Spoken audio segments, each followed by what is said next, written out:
Hello everyone, welcome back to my channel The Physio Sapien, and here we are with our first video, that is Introduction to Biomechanics. In this video we will be learning about definition and use of biomechanics. The next is classification of biomechanics, which is kinematics and kinetics. Kinematics is further divided into osteokinematics and arthrokinematics.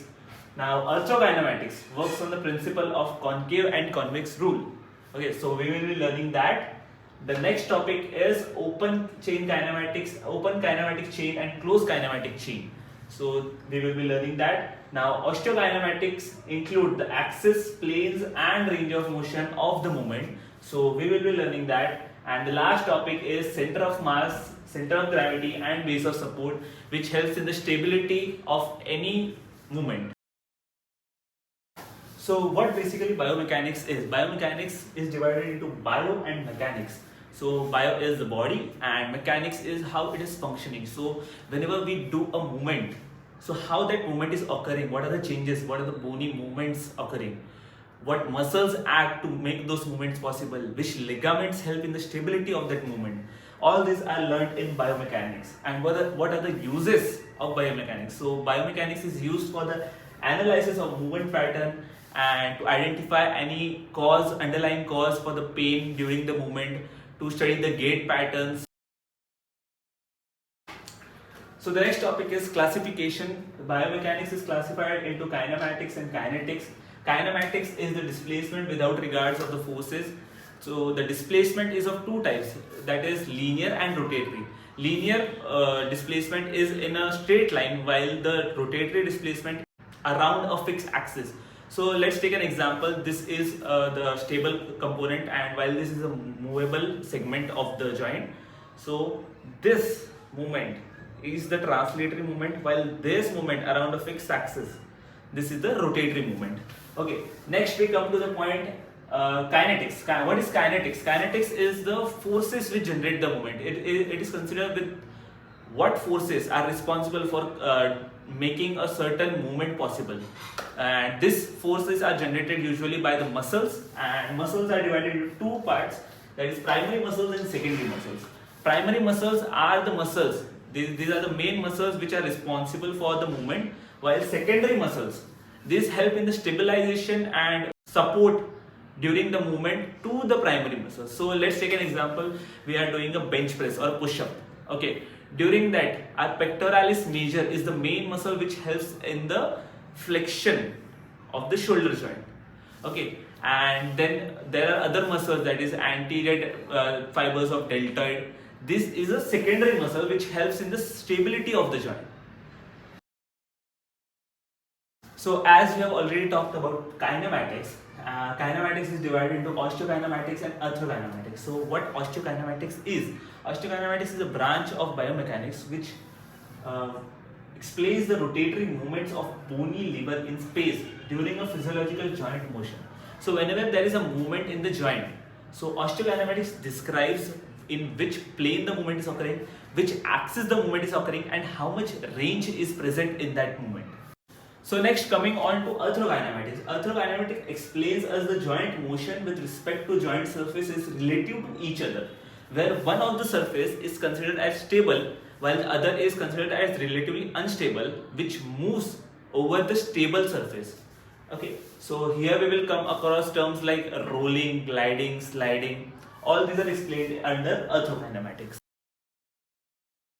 Concave convex rule. So what is concave convex rule? Whenever we consider a joint movement, okay, in a joint there are two surfaces, one is concave and the other is convex.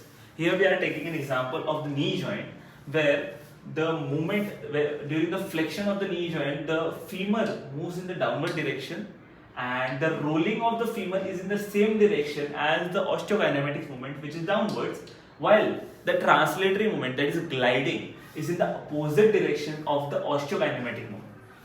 Whereas when a convex surface moves, so here during the extension of knee, this is tibia, during the extension of knee, the rolling and the gliding, that is the rotatory movement and the translatory movement, are in the same direction of the osteokinetic movement, that is upward. The next topic is open kinematic chain and closed kinematic chain. What is a kinematic chain? Kinematic chain is a chain of rigid bodies which are connected by joints which help in the movement of the joint. Okay, so these are two types, that is open kinematic chain and closed kinematic chain. What happens in the open kinematic chain is the proximal surface segment is fixed while the distal segment is moving. So take an example, you are sitting on a chair while doing your knee flexion and extension. Okay, at that time your femur, that is the proximal segment, that is fixed, and the distal segment, that is your tibia, femur and your foot, that is your distal segment which is moving. So what is the benefit of open kinematic chain movement? Open kinematic chain movement is it consists of one joint and it helps us in isolating one specific muscle group. Okay, and the second is closed kinematic chain. Closed kinematic chain is exactly the opposite, where the distal segment is fixed while your proximal segment is moving. So take an example, we are doing squat or we are doing push-ups, where you are in squat, your distal segment, that is your foot and your tibia fibula, these are fixed, while your entire body and the femur, these are moving. So the proximal part is moving. And one thing about closed kinematic chain is it is a compound movement, so it works multiple muscles and multiple joints during its movement. You cannot isolate one muscle or one joint during this movement.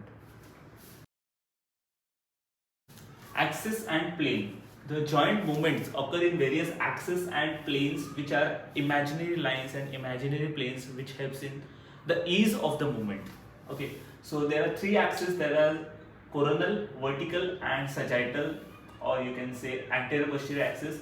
The coronal axis is considered as the x-axis. So this axis around your body is the coronal axis. A vertical axis go from up to down, and your sagittal axis, for the best way to remember sagittal axis is you have a sagittal suture in your skull which goes from here to backwards. So anterior to posterior, the axis goes is your sagittal axis or anterior posterior axis. Okay. Now planes, we have three planes: sagittal plane, transverse plane and frontal plane. Sagittal plane divides our body. So this is the sagittal plane, it divides our body into right and left side. We have transverse plane. Transverse plane is a horizontal plane which divides our body into upper and lower, that is cranial and caudal.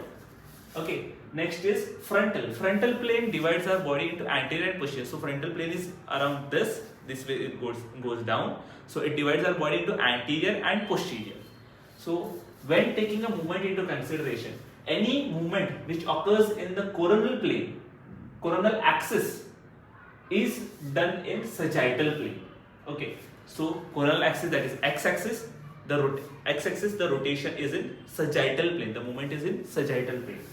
The vertical axis when the movement is around vertical axis, the plane is transverse plane, and when the movement is around sagittal axis, the movement is in frontal plane.